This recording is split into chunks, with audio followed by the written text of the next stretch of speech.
Pumunta sana sa masayang team building sa resort sa Tanay Rizal, sina Bea Conyado Hiji at kanya mga katrabaho. Pero malabang ungot ang naranasan nila sa mga sinakyan tricycle.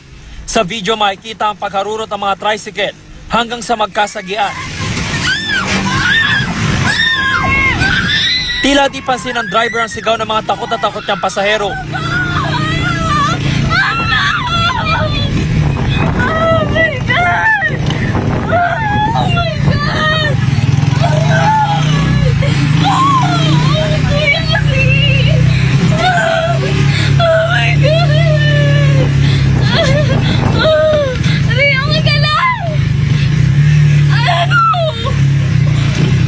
Nang balikan na nakasaging tricycle ang nasagi niyang tricycle, makikitang tumaob pala ito.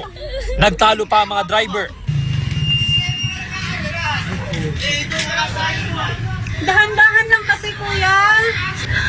Masyado kasing mabilis. Nag-aaway kasi kayo. Ayon kay Hije, bago pa man ang disgrasya, ay nagkainitan na ang mga tricycle driver dahil sa agawan sa pasahero. Nalaman din nila sa mga pulis na walang prangkisa o mga kolor mga nasakyan nila mga tricycle.